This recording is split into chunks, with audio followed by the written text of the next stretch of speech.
गीता में श्री कृष्ण ने कहा है कि मनुष्य को फल की इच्छा छोड़कर कर्म पर ध्यान देना चाहिए। मनुष्य जैसा कर्म करता है उसे फल भी उसी के अनुरूप मिलता है। इसलिए व्यक्ति को अच्छे कर्म करते रहना चाहिए। श्री कृष्ण के अनुसार व्यक्ति को खुद से बेहतर कोई नहीं जान सकता, इसलिए स्वयं का आकलन करना बेहद जरूरी है। गीता में कहा गया है कि जो व्यक्ति अपने गुणों और कमियों को जान लेता है वह अपने व्यक्तित्व का निर्माण करके हर काम में सफलता प्राप्त कर सकता है। हमारा मन ही हमारे दुखों का कारण होता है। ऐसे में श्री कृष्ण ने गीता में कहा है कि जिस व्यक्ति ने अपने मन पर काबू पा लिया वह मन में पैदा होने वाली बेकार की चिंताओं और इच्छाओं से भी दूर रहता है। साथ ही व्यक्ति को अपने लक्ष्य को भी आसानी से प्राप्त कर लेता है। क्रोध में व्यक्ति नियंत्रण खो बैठता है और आवेश में आकर कभी कभी गलत कार्य कर देता है। यहाँ तक कि कभी कभी गुस्से में व्यक्ति खुद का अहित कर बैठता है। गीता में श्री कृष्ण ने बताया है कि क्रोध को खुद पर हावी नहीं होने देना चाहिए। यदि गुस्सा आए तो स्वयं को शांत रखने का प्रयास करें। गीता के अनुसार व्यक्ति को संदेह या संशय की स्थिति में नहीं रहना चाहिए।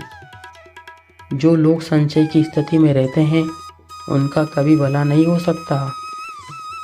जीवन में स्पष्ट नजरिया होना चाहिए।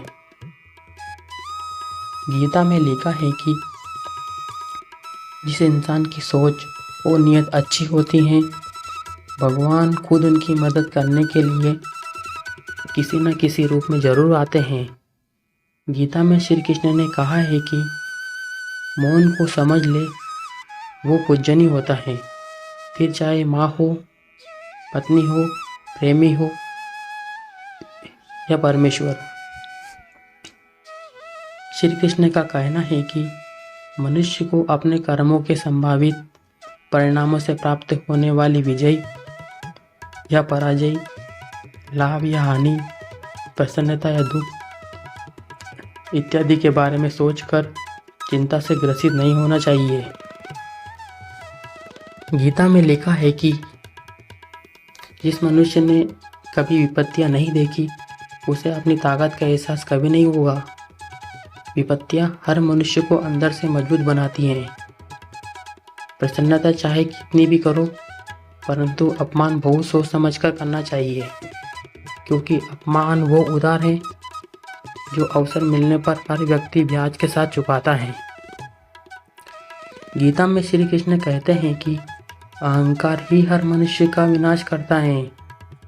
अहंकार में आकर व्यक्ति अक्सर ही गलत कार्य कर बैठता है जिसके बुरे परिणाम आगे चलकर भुगतने पड़ते हैं। गीता के अनुसार मनुष्य को अपने दिमाग पर पूरा नियंत्रण रखना चाहिए। यदि हम इसे नियंत्रण में नहीं रखते तो हमारा दिमाग एक दिन हमारा ही दुश्मन बन जाएगा। गीता में श्री कृष्ण ने कहा है कि मनुष्य को फल की इच्छा छोड़कर कर्म पर ध्यान देना चाहिए। मनुष्य जैसा कर्म करता है उसे फल भी उसी के अनुरूप मिलता है।